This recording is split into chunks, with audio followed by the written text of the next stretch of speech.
Abrare Gata.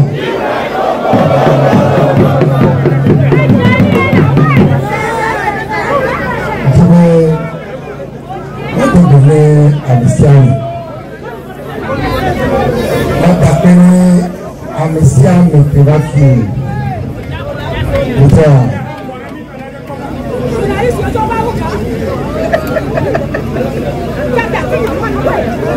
Il a donné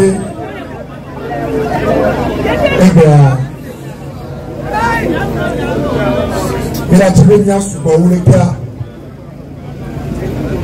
Voilà. C'est pareil que la vie est coco avant. Et on va au Bénin égaré.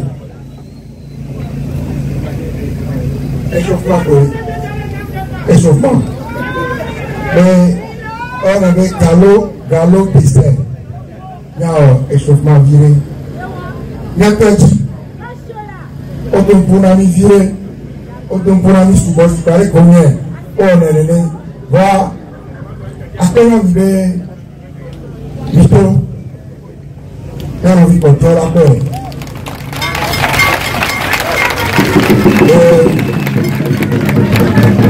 Prochaine Ferrari. Il y a tous les constitutions. La vie européenne, mais ma proposition, constitution de la 5e République partie.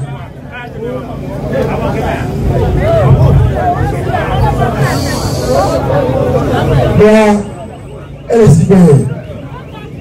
Tenez opposant quoi? On est constitution quoi? Mythico Djedji. Il y a une sans raison valable. Il est non. Il y a bien mené de l'ignorer. Il y a bien. Et nous, on y allait pour la guillaume. Nous n'avons pas une constitution, c'est une république entière. Il a porté à part me tout parler. Allez, cola, allez, cola,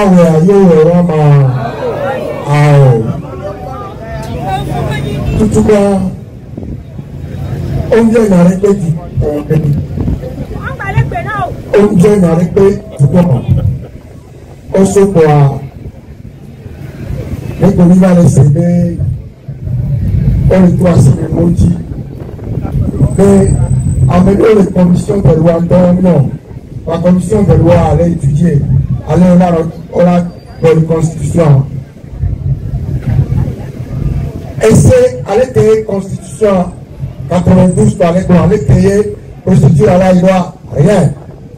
On respectait les PPO. Article 59, article que les aller créer, on a une loi, rien. Là, aller créer assemblée, délaissant avec l'assemblée qui descend, une qui descend, assemblée en ballon. Alors, les dons, nous connaissons, Maoué, ça peut être, Maoué, ça va bien. Maoué,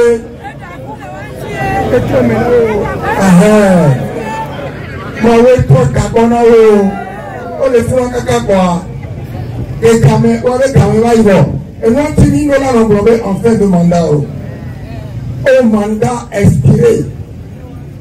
En fin de mandat, on va mandat pour voir les gogos. Mandat expiré. Mandat Fonaoui. Mandat Fonaoui, on les fout pour avoir fondé. Au matin, oui. Merci, président. Merci.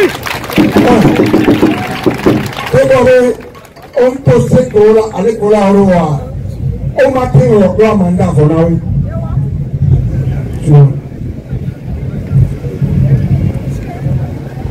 Et de voir, les micros et on y matin l'opéré. On dit du coup, le peuple détient la souveraineté. Et on a bien moi, et il y a la démon. On dit, le peuple a un arrêté. Il y a autant pas d'auto-exposer des motifs. On est constitution qui a mis les gens, elle est archaïque sur nous. Et nous, il y a les incons. Togo les incons. Avec les il y a les incons. Et c'est mis les gens comme l'océan matin.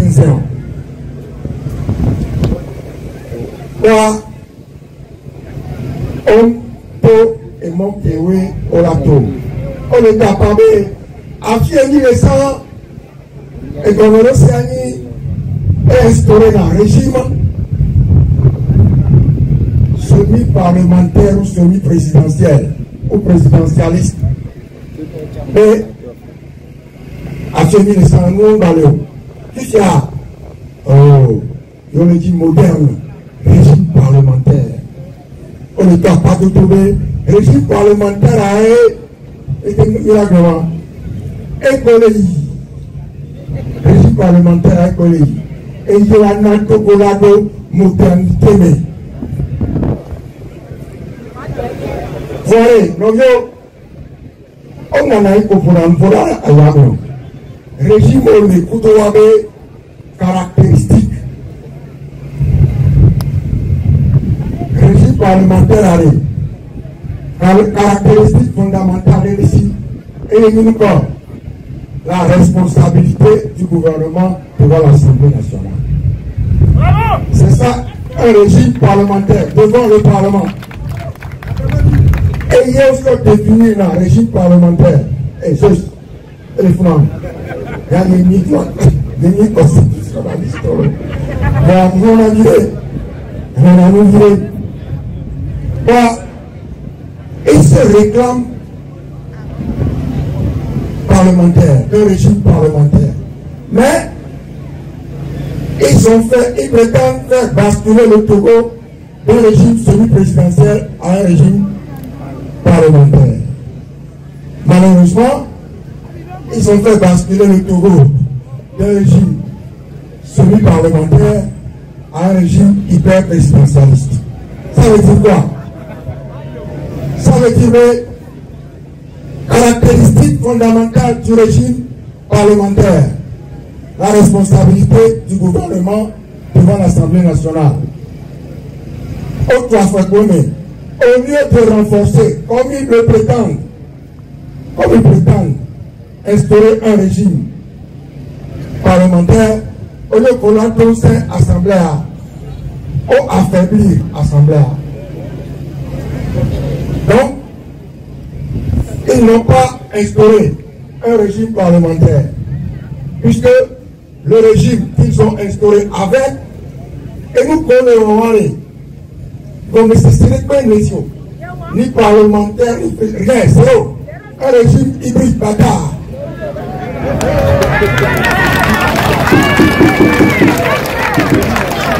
Regardez, Américain, les Tchadjaro, les comme les Tonka, et nous ne pouvons pas y il y a des cas de pour le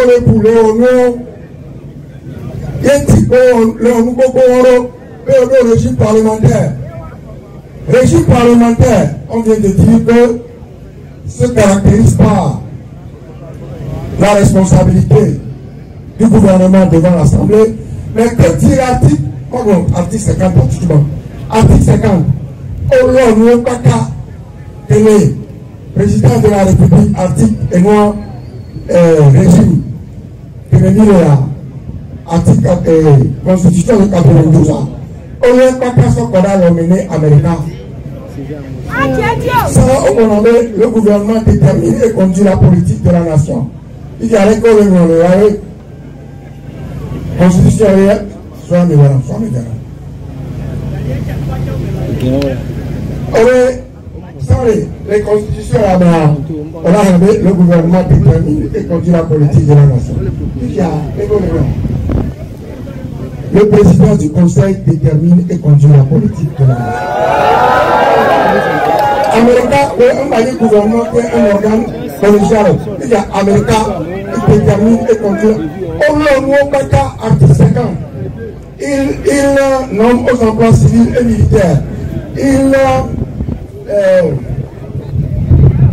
est le chef suprême des armées.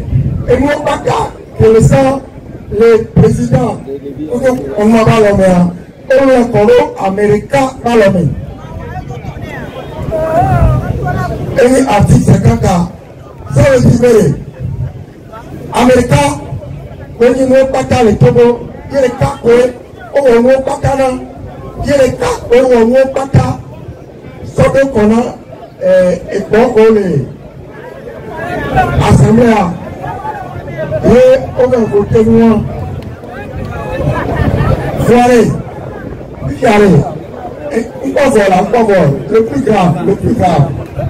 le plus grave.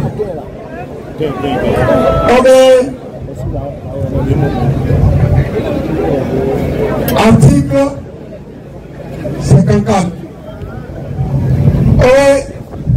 Le gouvernement peut engager sa responsabilité devant l'Assemblée nationale. Système parlementaire et celui présidentiel alors celui parlementaire.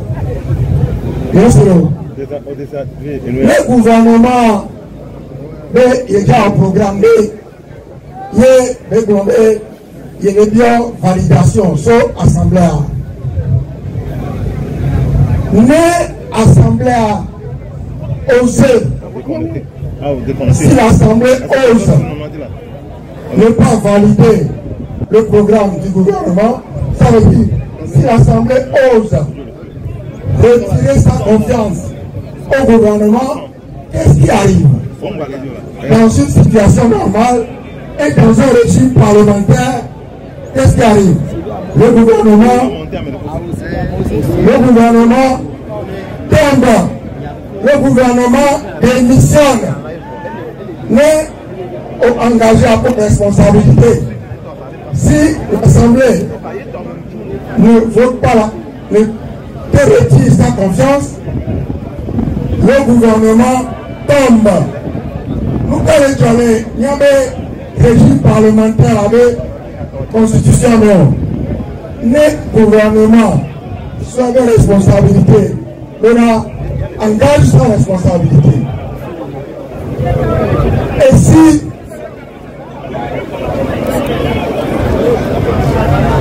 le gouvernement engage sa responsabilité et si l'Assemblée ne lui vote pas la confiance, qu'est-ce qui arrive? L'Assemblée tombe. Ce n'est pas le gouvernement qui est renversé, mais c'est l'Assemblée qui tombe. Est-ce que le ministre n'y a combien? C'est-à-dire que pour un régime parlementaire, le gouvernement engage sa responsabilité devant l'Assemblée nationale.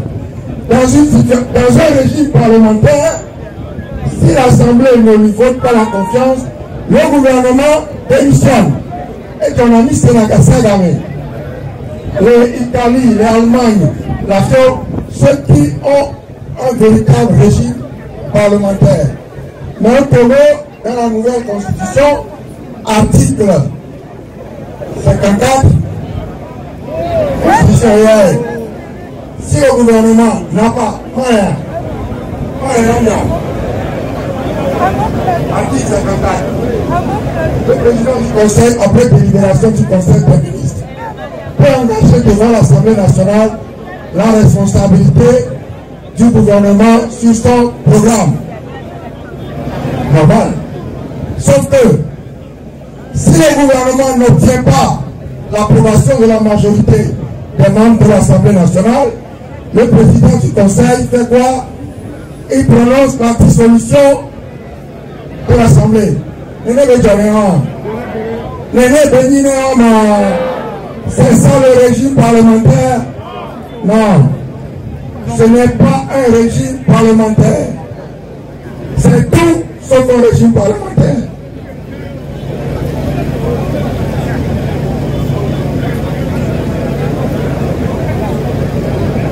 Donc, allez, nous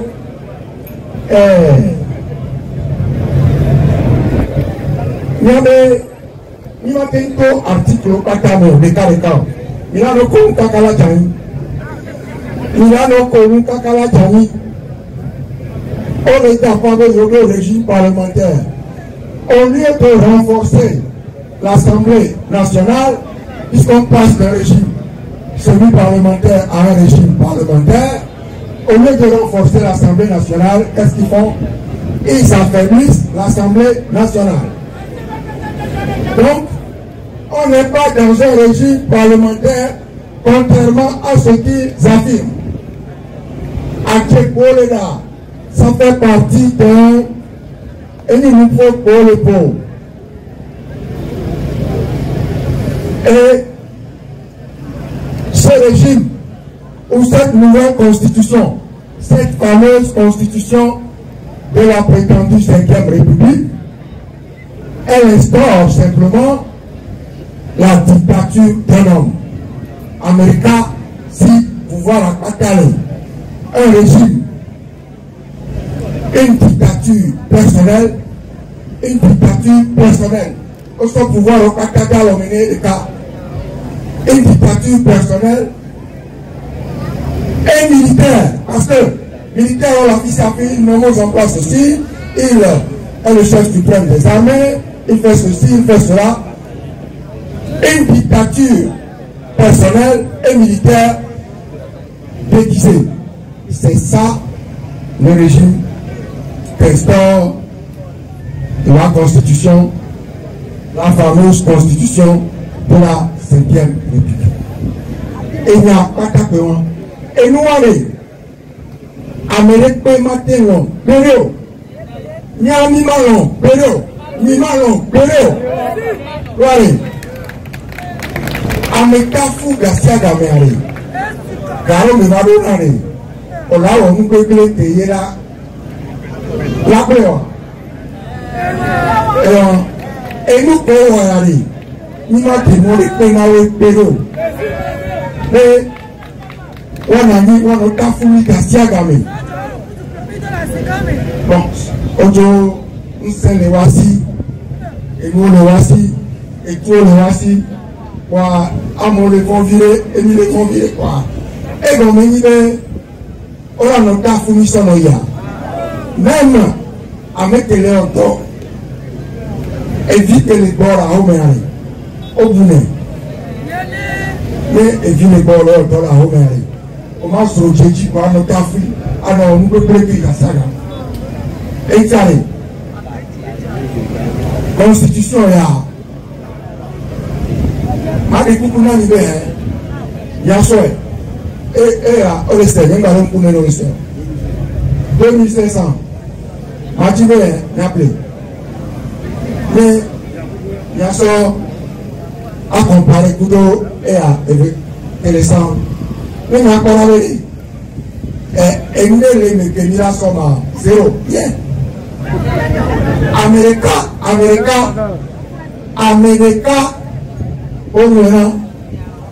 bon, mais à ma tombée, il est tombé, il m'a dassi, on est galère. Et si on fonctionne, pas qu'à l'emmener, on fonctionne à l'emmener, va pour toi, allez te jouer le droit, va pour toi, allez te jouer le droit, moi, non, c'est des pépés, les gars. Voilà, constitution, au cas où le Togo est un état de droit. Le Togo est un état de droit. État de droit, et comme il est. Et du coup, là, le sait comme il. Avec le projet, le sait comme il. Avec ça, mais le sait comme il. C'est ça, l'état de droit. Juste. Même pour Baraja à Bongo. État de droit, voir les Togois, ó lè ká fún mi kaka ó ń gbà yán ó ń gbàdó ẹ̀yìn ọ̀bù sọ̀rọ̀ ẹ̀yìn tètè kàmínárà èkó rẹ̀ ọ̀ ẹ̀ńtàrẹ̀ nkeke wọn mi àrè dọdọdọdọdọdọ ya gbẹjọ ẹjí ya nọ yìí ya bẹrẹ sàpẹtẹ anọyọ mi anọ pèpàrẹ ya mi àrè alẹ tèmi tó náà sàn alẹ tèmi tó náà sàn rè ẹ kò ní lọ́wọ́ tó. Eye kò ní lọ́la tó.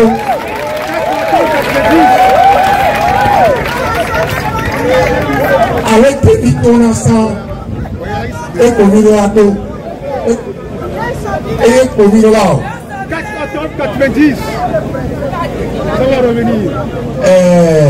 Bí kò bẹ gàrú náà ní ilé kò ní ọ̀lẹ́ kí a àfihàn náà dùn.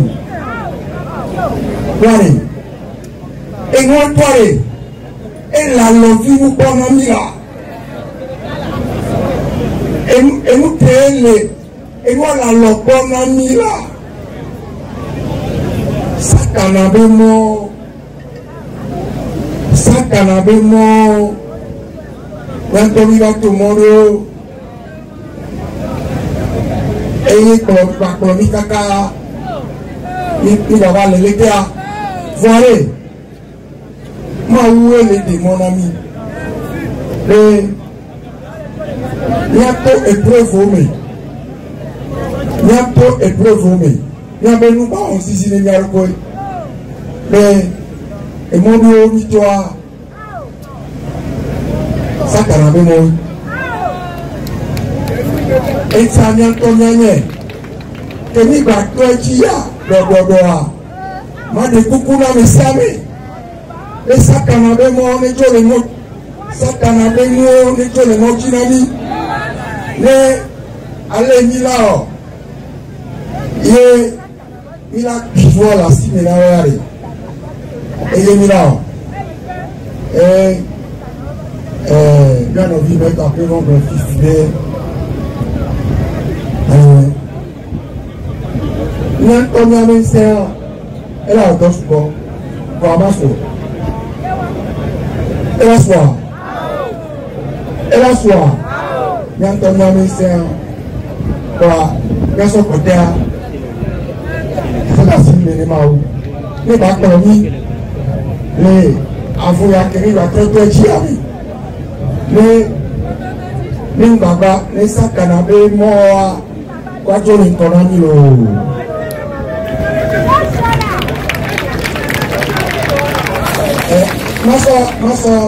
Masa wo na re magno article tac et va terminer en figeon article tac le gouvernement est civil on me ouais je n'ai pas le mubuja elle est bien quoi alors le gouvernement on a civil péré jamais quand on se arrête mais dans quelques temps quoi au bout de 5 ans on a mis ça Georges alors l'autonomie de ce Georges on l'a mise en disponibilité alors que civil a mise en disponibilité on les radié des cadres de l'armée on bannit ce Georges alors on a ça jamais on est un colonel on est un gouvernement on est un colonel maintenant général éminent général alors Nénéa alors que on les radié des cartes de l'armée on les armées noires on a fait notre progression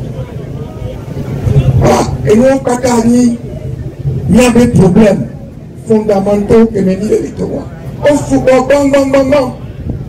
voilà il est dit mi bébé mi malon et nous comme une constitution parce que une constitution rédigée pour institutionnaliser pour consacrer, pour fonder, pour établir une dictature personnelle et militaire. Voilà ce que c'est que leur fameuse constitution de la 5e République. Et nous, on a caméra, mais ça, mais Amérique,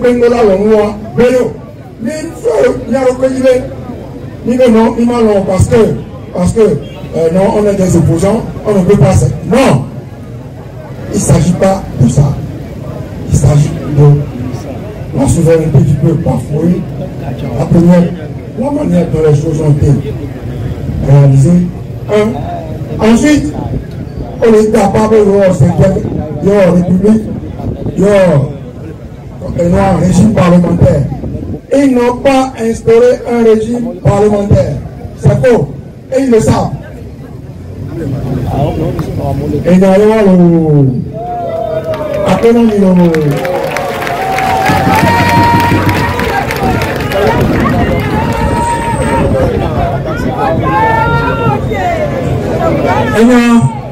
y a un pour assister dans les canards.